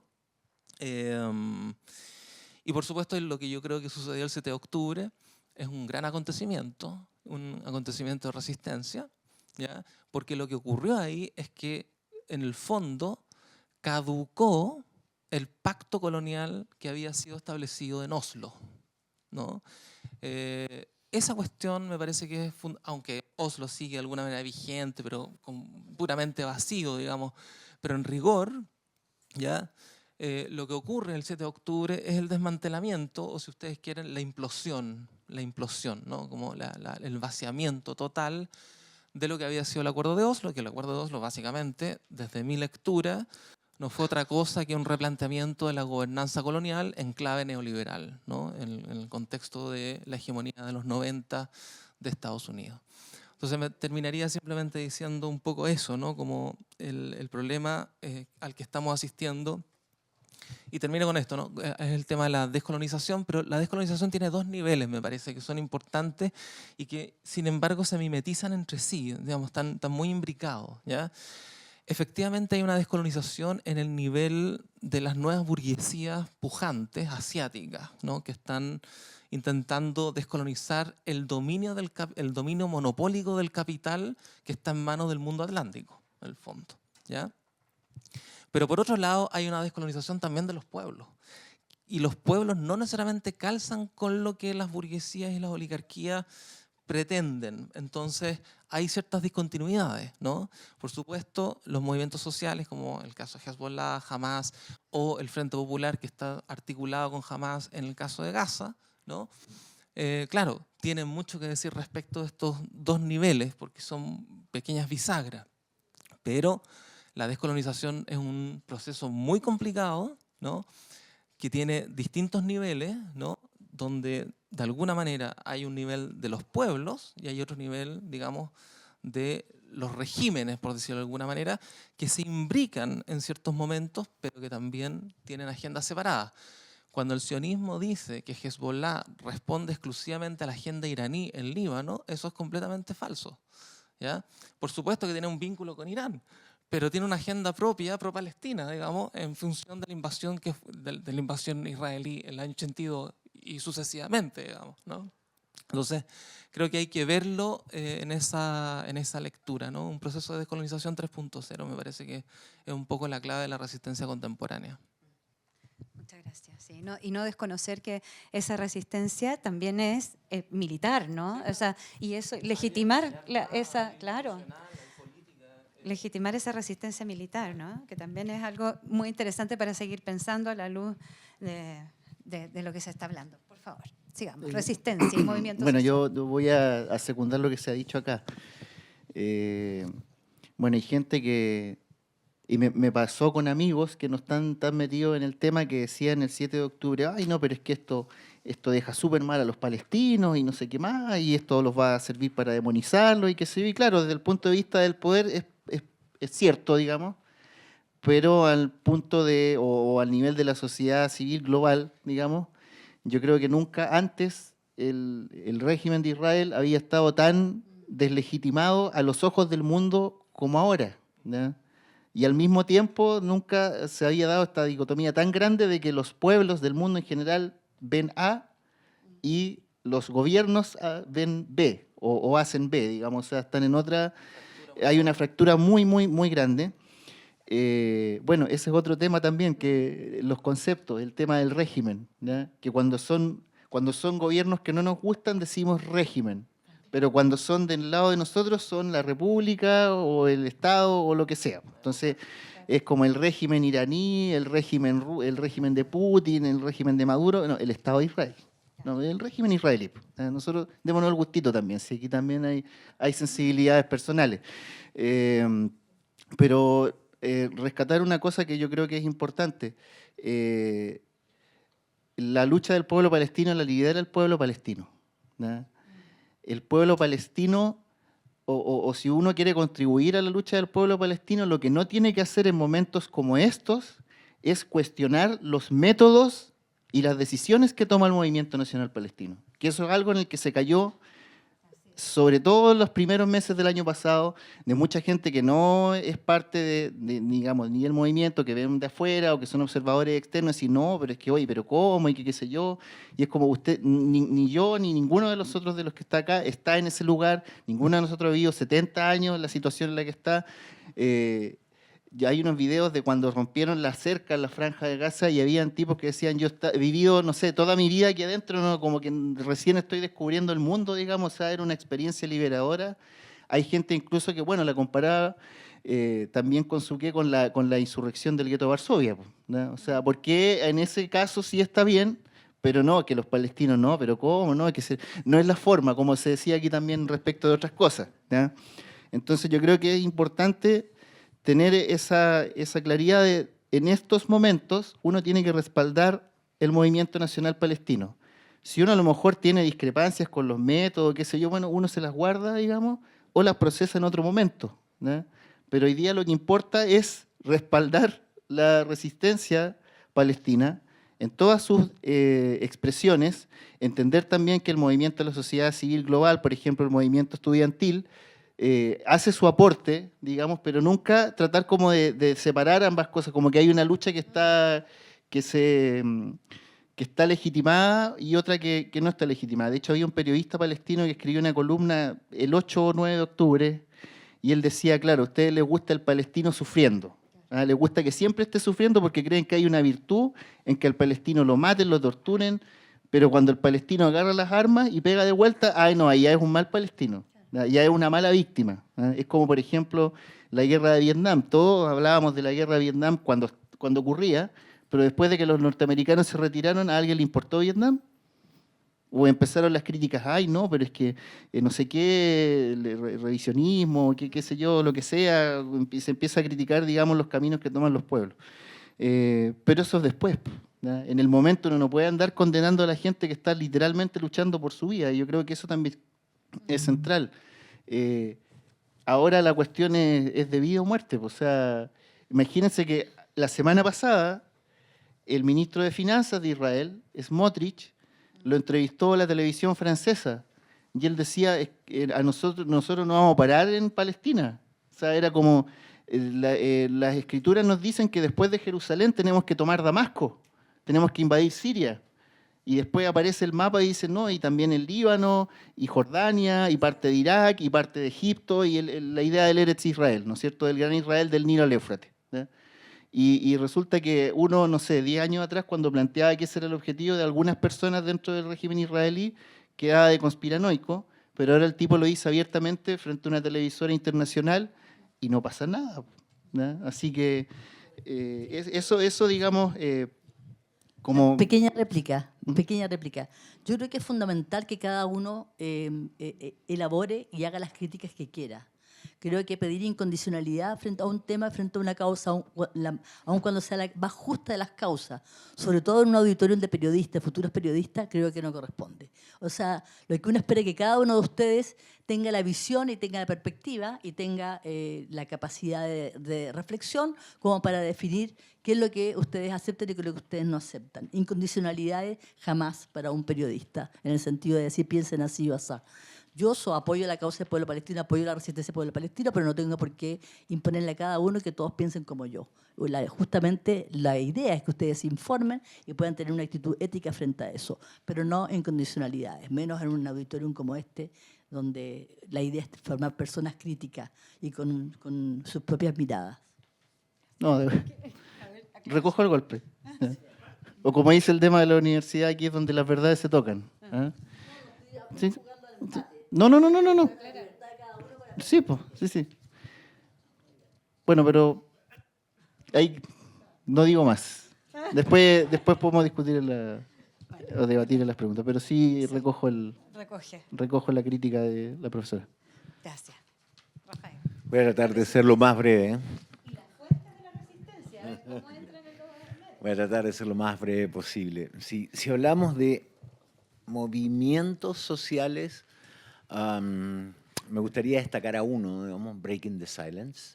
Es un movimiento israelí de ex soldados.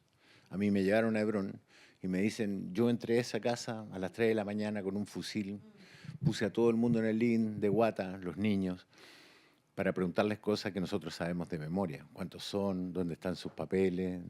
¿Qué edad tienen? Y dice, ¿por qué? Porque lo importante es mantener el miedo. La dominación se mantiene con el miedo. Dice, y hoy día quiero que nos vayamos. No tiene sentido estar acá, porque esos niños van a tener muy poco aprecio por el Estado de Israel. Se van a convertir en militantes de la resistencia. Y eso era en Cisjordania, no en Gaza, donde entré el 2004, con 2 ametralladoras apuntándole a cualquiera de las que están montadas, de punto 30 para arriba, no esas cagadas de fusiles. Otro movimiento interesante es el que se produce en Estados Unidos, los acampes en las universidades, porque rememora mucho la guerra de Vietnam. Europa tiene sus propios traumas, pero España y Bélgica están liderando movimientos, y ahí entro a lo que decía el profesor de filosofía. Se está produciendo una imbricación entre las juventudes y los gobiernos. Alemania tiene un trauma histórico, por supuesto, pero en Alemania, me lo comentaron anoche, digamos, hay lugares donde los empleadores contratan solamente palestinos, a refugiados, aunque el gobierno alemán te puede llevar preso por usar una kefille. Te pueden llevar preso. Y hay cosas que me hacen no ser tan optimista. ¿A qué hora vuelven a clase ellos? No sé, queda un ratito, como 10 minutos. Hay cosas que me hacen estar poco optimista. Este auditorio estaba mucho más lleno cuando llegamos. Esas cosas no me hacen, pero les agradezco a los buenos que se quedaron, digamos. A los que estudian, diría la profesora Serán. Pero yo creo que hay algo moral al final de este asunto y ético. Y me parece que la gente que resiste, o sea, ustedes no saben la cantidad de presiones que tiene uno. No saben. Me llamó el jefe de uno de los medios donde yo trabajo para decirle que lo habían llamado buenos de la comunidad judía porque yo había dicho que Netanyahu era un terrorista. O sea, algo que por lo demás es evidente. Pero al final de esa moral y esa ética voy a citar a un señor que me tocó entrevistar en el 2004. Se llamaba el Sheikh es el jeque, ¿no? Ahmed Yassin. Probablemente nunca lo escucharon nombrar, pero fue un fundador del Hamas, un clérigo ciego. Israel trató de matarlo 3 veces, la cuarta lo consiguió. Yo lo entrevisté poco antes de eso y cuando le pregunté, ¿y ustedes creen de verdad que con una AK-47 y un par de lanzacohetes pueden vencer a uno de los ejércitos más preparados del mundo? Él me dijo, por supuesto que lo creo. Si no, sería pensar que el malo le puede ganar al bueno, que la maldad le puede ganar a la bondad. Y un diputado palestino que hablaba perfecto español me dijo, nosotros hemos sobrevivido a los acadios, a los egipcios, a los romanos, nos hemos sobrevivido a cualquier imperio. Más tarde o más temprano Israel caerá y nosotros seguiremos acá. Y eso, esa escalofriante convicción, esa terrible determinación, se llama ética. Así es. Qué buen final para este ciclo. Así es. Así es. Y así es. Bueno, y esos pensamientos y esas entrevistas muchas veces no salen todo lo que deberían salir, fuentes para ustedes, etcétera. Cuando tú hablas de judío y sionismo, bueno, leer a Papé también aquí, etcétera, ¿cierto?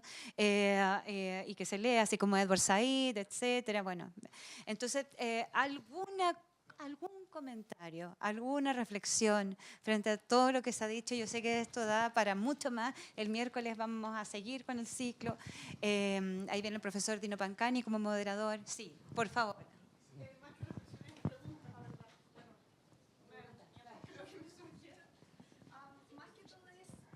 Estamos en la facultad de... Oh, por favor, no el micrófono, por favor. Pucha, lo intento.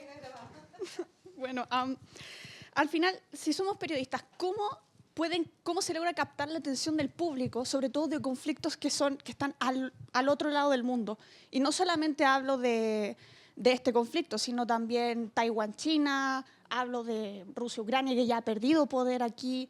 ¿Cómo se logra captar la atención de la gente y también cómo se logra mostrar la guerra sin caer en el morbo? Porque creo que yo estoy en primer año, éticamente hablando yo tengo los conceptos recién frescos. Entonces, claro, veo los medios ahora y digo, chuta, ¿cómo poder hacerlo para mostrarlo pero sin caer en el morbo de la guerra, del sufrimiento, de las muertes, de los asesinatos como tal? Eso.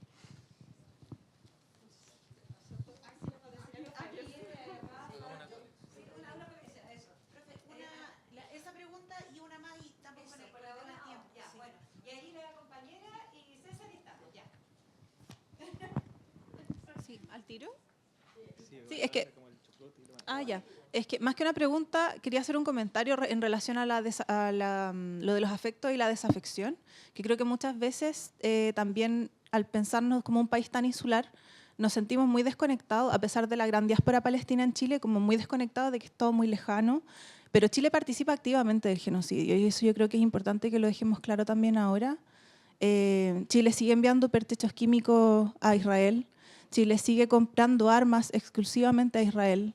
Tiene convenios de inteligencia, la vigilancia que se está llevando a cabo en Gualmapu ahora sobre las comunidades mapuches con tecnología israelí. Entonces, creo que es muy importante también tener presente que formamos parte activa de esta como industria, del complejo militar industrial israelí. Muchas gracias. César.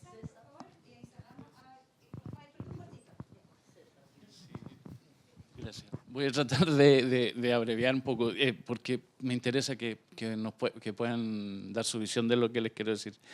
Bueno, solamente decir que el 10 de octubre del 2023, es decir, 3 días después de la fecha señalada, había 7 periodistas asesinados por Israel ya. Había 10 heridos periodistas y 2 desaparecidos. ¿Sí? Eso en primer lugar. Desde el primer momento se convirtieron en objetivo militar. Hoy en día estamos hablando de alrededor de 200 y tantos periodistas que siguen informando desde el interior de la Franja de Gaza y estos espacios, y que también están siendo también son objetivos y están en peligro. ¿Sí? Y me voy a tomar la libertad de leer una pequeña cosa que dice, esto, abro comillas, hay que poner fin a la masacre del periodismo en Gaza, el asesinato de profesionales de los medios por el ejército israelí, que ya van en más de 150 en menos de un año, amenaza con imponer un apagón mediático total en este enclave cerrado a cal y canto. Estos ataques van dirigidos no solo contra la prensa en Palestina, sino también contra el derecho del público de todo el mundo a recibir información fiable, libre, independiente y plural. Es una de las zonas de conflicto donde más tiene puesto sus ojos el planeta hoy en día. Y pedimos protección para los y las periodistas de Gaza, el fin de la impunidad y la apertura de la franja a los y las periodistas extranjeros en esa zona. Está en juego nuestro derecho a la información. Esto lo expresó el director general de Reporteros Sin Fronteras, Thibaut Brutin, que fue elegido hace poco porque falleció en junio quien también inició desde el primer día la orden a que tuviéramos visión desde Reporteros Sin Fronteras sobre lo que estaba sucediendo allá. Y con esto cierro, decir que desde hace varias décadas empezaron a desaparecer las unidades de investigación de los medios de comunicación. Se hizo la alianza del famosísimo GES, ¿cierto? El grupo, GDA se llamaba, que era el Grupo Diarios de América, que eliminaron a los corresponsales con una visión propia de los medios de comunicación y hicieron una alianza en los grandes medios, entre los cuales está el Mercurio de acá, el Tiempo de Colombia, la Prensa de Panamá, etcétera, etcétera, ¿cierto? Y también eliminaron como la visión de tener códigos de ética al interior de los medios de comunicación, y por eso me parece súper relevante que Rafael, estando en uno de los principales medios en Chile, cite el tema de la ética aquí, ¿sí? Entonces, y esto viene de la mano con una arremetida de grandes grupos económicos que se hacen dueños de los más grandes medios de comunicación en América Latina. No era porque fuera un gran negocio, sino que porque se iba a hegemonizar también un discurso. Entonces, eso yo pienso que es importante que los estudiantes, las futuras periodistas lo tengan en cuenta. Y quiero saber cómo ven ustedes eso, de qué manera también tenemos que preocuparnos de que la sociedad abra los ojos ante eso, además de los hechos. Porque los hechos ya son aberrantes. Yo concuerdo en que hay que tomar posición, pero una posición informada, cualquiera sea ella, y que podamos debatirla, y por eso concuerdo también con la visión de Farideh, que me pareció interesante. Y un último asunto que, disculpa, me olvidé de tu nombre, Stephanie. Le pregunté a varios amigos, amigas de distintas partes, entre ellos un gran amigo que fue subeditor del País en los tiempos en que el País era un medio que valía la pena consultar. Sobre cómo me informo mejor sobre Gaza, sobre lo que está pasando en Palestina. Bueno, esto habla solo de Gaza porque todavía no había iniciado lo del Líbano. Y me dijo, los que principal están haciendo mejor contrainformación es desde Chile, así que felicitaciones por eso, ¿sí? Y me parece súper relevante que hoy en día la gente ha perdido mucha credibilidad en los medios. ¿Por qué? Tenemos que preguntárnoslo. Y cuál es el rol también y la responsabilidad individual, más allá de excusarnos con lo que nos puedan pautear desde arriba. Eso. Gracias, César. César Baeza, Reporteros Sin Fronteras, Chile. Rafael de Villar, cortito.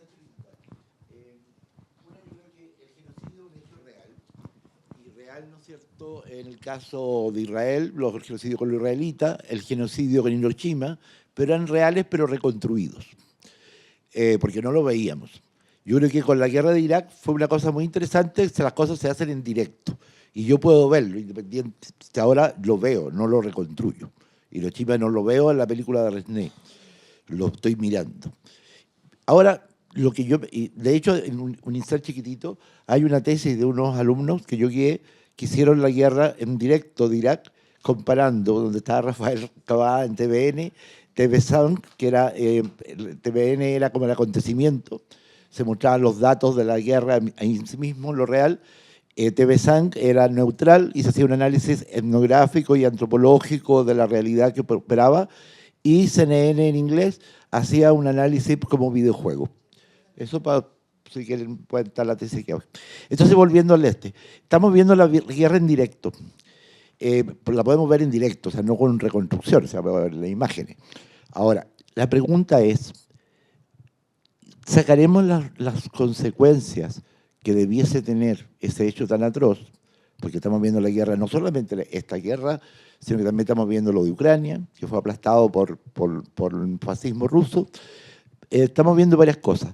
Pero sacaremos la consecuencia política de esto si no hacemos una reflexión sociopolítica real y más seria y no filosófica como la que he escuchado acá, ni tampoco historiadora, sino que los intereses científicos, sociológicos que tú puedes ver como Marx, porque a mí no me parece claro por qué, ¿no es cierto?, jamás, o sea, todo el movimiento palestino que está en esta lucha, es hoy día la ultraderecha conservadora. Y me parece extraño que pelee con la ultraderecha hebrea. Porque tú comprendes que en ese mundo habían 6 meses de guerras, de marchas contra el Estado de Netanyahu por fascista. Entonces tú comprendes. ¿Y por qué la ultraderecha en Palestina justo hace este evento cuando al otro lado podría haber hecho un poquito y después haber transado? Pero eso implica política.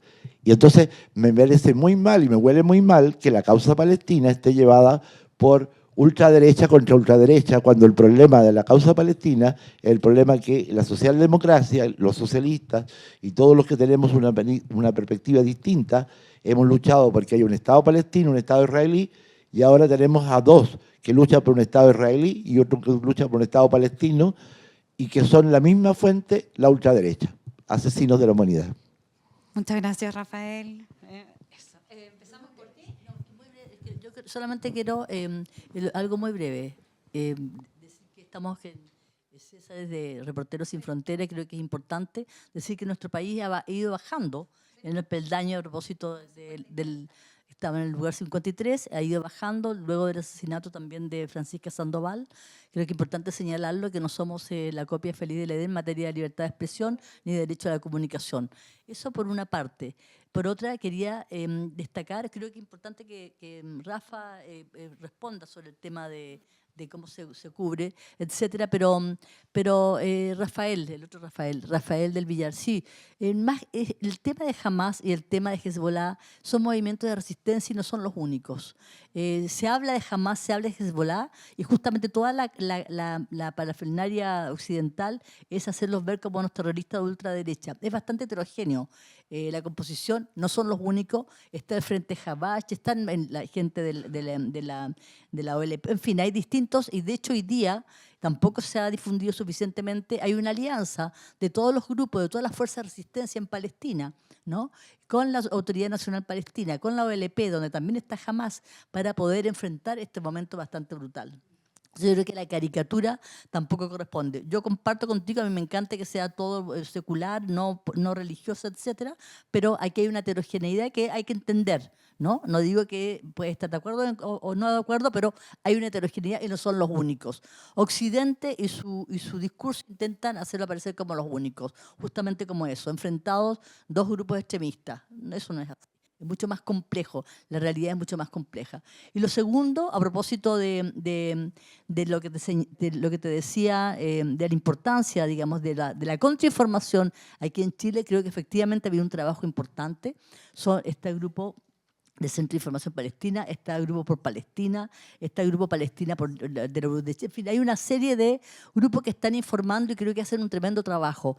El desafío nuestro como periodistas y futuros periodistas es no solamente intentar informarnos de otros lados, sino además ser capaces de chequear de dónde proviene esa información y cuán veraz y cuán verídica es o cuán no, porque aquí está corriendo bastante fake news, la desinformación pampea en momentos como este y creo que ahí el desafío nuestro es poder saber cuál es lo real y cuál es lo no real para poder formarnos una opinión propia. Eso quería decir y agradecerle y creo que... Muchas gracias. Y ahí después vamos a terminar contigo. Rafa y Renato. Son muchas preguntas, digamos. A ver, ¿cómo no caer en el morbo? Es imposible, digamos. Para alguien siempre va a ser morbo. Siempre con las imágenes delicadas yo tengo la idea rectora de que si fuera mi hermano o mi madre el muerto despedazado, ¿cuánto vale la pena mostrar, digamos? Para saber lo que está pasando y sin caer en el morbo. Es un principio general, varía mucho de lo que está ocurriendo cuando un padre sostiene a los VD en la FIDAE, de hecho. Y la reformulación de los Mirage en Pantera la hizo la industria aérea israelí, le agregan canards y otras cosas para hacerlo más. Y eso fue el paso previo a los F-16, que también tiene Israel.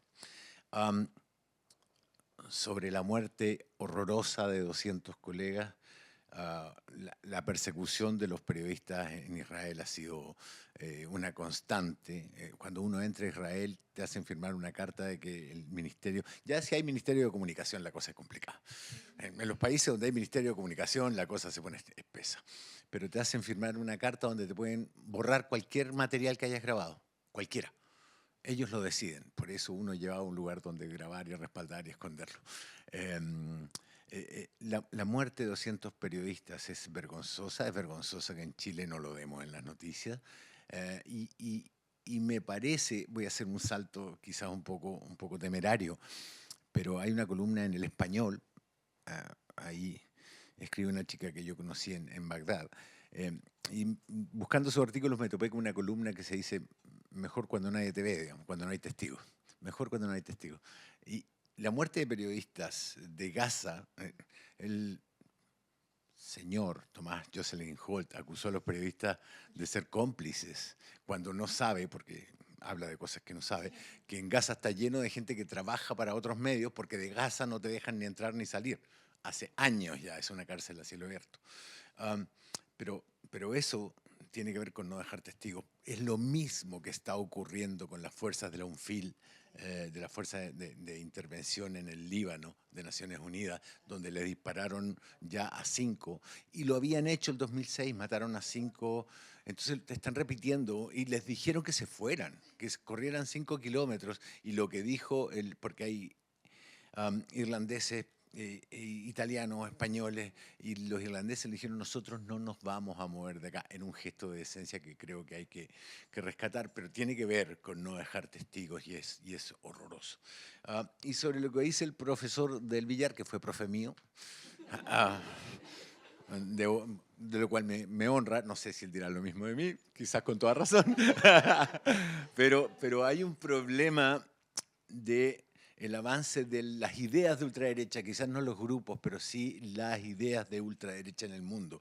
Y es que cuando las democracias liberales empiezan a fallar, y las democracias liberales en los últimos 20 años han fallado en materia de seguridad, en materia de corrupción y en materia básicamente de cumplir lo que prometen, uno busca antecedentes históricos, y a mí el que más me preocupa es de un señor Hermann Müller, República de Weimar, la que le dio paso al nazismo en Alemania. La caída, o sea, por eso nuestra democracia es precaria, pero hay que tratar de defenderla desde la democracia, porque si no, las ideas más ultronas, más extremistas, son las que toman el pandero. Muchas gracias, Rafael. Por favor.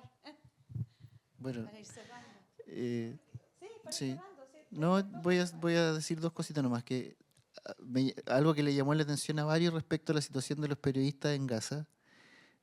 Hay un corresponsal de Fox News, que es el único que hizo una nota de todos los medios norteamericanos. O sea, estoy considerando CNN, MSNBC. Hubo un periodista de Fox News que fue el único que hizo una nota sobre el asesinato de periodistas en la Franja de Gaza. Y todos quedaron sorprendidos porque que Fox News, pues, o sea, es el canal más pro-Israel que hay en Estados Unidos. Entonces, quizá ya, digamos, ya no hay cosas que ya no se pueden tapar, digamos, por la magnitud de lo que significan. Y respecto de las ultraderechas, claro, yo también haría ese matiz respecto de Hamas y de Hezbollah, ¿verdad?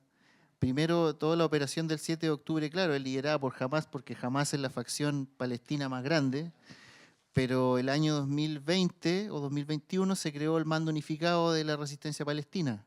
Y ahí está el Frente Popular, el Frente Democrático, la Yihad Islámica, y varias organizaciones más pequeñas que hay de resistencia palestina que todas actúan de manera coordinada, ¿verdad? También hay que tener ojo, cuidado en ocupar las categorías de izquierda y derecha, sobre todo para tratar el tema del Islam político, ¿ya? Hay un texto, por ejemplo, de un historiador sueco sobre la yihad islámica en Palestina, que uno por el nombre supone que la yihad islámica palestina es más extremista que Hamas, y que es casi como por el nombre uno lo asocia casi a ISIS o algo así, pero sería bueno que alguien, está en inglés el libro, pero si ustedes leen la historia de los militantes de yihad islámica, son todas personas que antes fueron del movimiento de los nacionalistas árabes, del Frente Popular, del Fatah, tienen una teoría digamos, de la explotación del tercer mundo respecto del centro, de la idea de la explotación del centro respecto a la periferia, una teoría del imperialismo que es muy... Entonces tampoco es como que sea una cuestión tan diferente a lo que uno entiende por izquierda en nuestro contexto. De hecho, la propuesta de la yihad islámica es un único Estado en Palestina, secular y democrático, donde puedan convivir judíos, cristianos y musulmanes. Claro, es la propuesta original de la OLP. Entonces, por eso a veces los nombres ocultan y hay que empezar a escarbar un poquito más en eso. Muchas gracias. Y ahora sí que cerramos. Sí, no, súper breve. Sí, no, lo primero, a propósito de la cantidad de periodistas asesinados, que es superior al de la Segunda Guerra Mundial, también habría que decir que la cuestión palestina fundamentalmente se convirtió ya en un problema atómico, porque el nivel de kilotones lanzados sobre Gaza ya supera los kilotones de Hiroshima, y también, según reporte de las propias Naciones Unidas, los restos nucleares de la industria israelí son arrojados en Cisjordania. Por lo tanto, la cuestión clave ahí es que la cuestión palestina también es fundamentalmente un problema nuclear, atómico, cosa que emparenta la cuestión palestina al Premio Nobel de la Paz que acaba de ser otorgado, ¿cierto?, a la agrupación sobreviviente del genocidio norteamericano sobre Japón, que lanzó la bomba atómica, ¿no? Y la otra cosa, ¿por qué asesinar periodistas a mansalva? Ese es como el mensaje.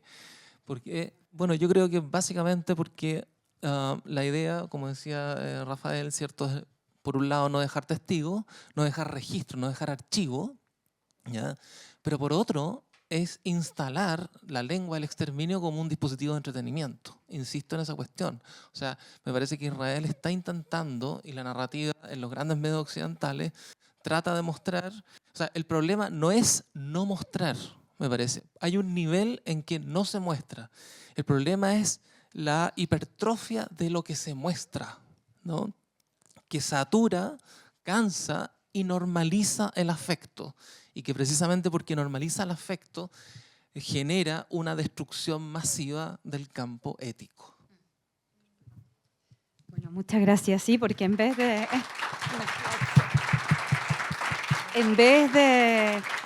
Y esto es para futuros periodistas, sobre todo, en vez de sensibilizar y concientizar, insensibiliza, ¿no? Y de alguna manera, creo que acabas de decir, también despoja de toda ética también esa mirada constante, ¿no?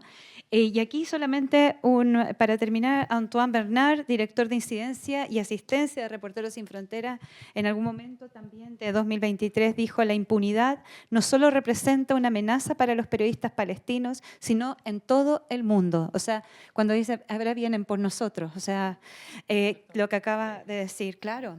Quienes atentan contra la vida de los periodistas también lo hacen contra el derecho del público a ser informado, un derecho que cobra aún más relevancia en tiempos de conflicto. Es imperativo que aquellos responsables rindan cuentas. Y es algo que también vimos a comienzos de año, en mayo, cuando nos tocó como Escuela de Periodismo, como facultad, coorganizar la conferencia, ¿cierto?, internacional por la libertad de prensa. Y también se hizo un homenaje a los periodistas palestinos, la Asociación de Periodistas Palestinos, en fin. Exactamente, ganaron el Premio Mundial de la Libertad de Prensa. Y eso no olvidar, porque creo que aquí no podemos llegar, así como esa publicidad que les dije al comienzo, esa campaña que existe ahora de sensibilización que se sitúa recién aquí en 16 años más a este año, y que muestra, ¿no?, los homenajes que se hacen a las víctimas del genocidio en Palestina, como si quedara todo encapsulado en una pequeña cajita, ¿no?, que nunca nadie más se hizo cargo ni abrió. Así que son muchas lo que está en juego, lo que sigue estando en juego para la humanidad. Vamos a seguir colaborando, Stephanie, con ustedes, porque, mira, no sabía ese dato, que de aquí es una de las mayores contranarrativas y resistencia que existen a través de las redes sociales. Es un trabajo tremendo que hacen ustedes día a día. Ojalá puedan mirar esas redes. Muchas gracias. Gracias a cada uno de ustedes, a Faride, Rafael, gracias por correr. También Renato, querido Rodrigo, Faride, muchas gracias.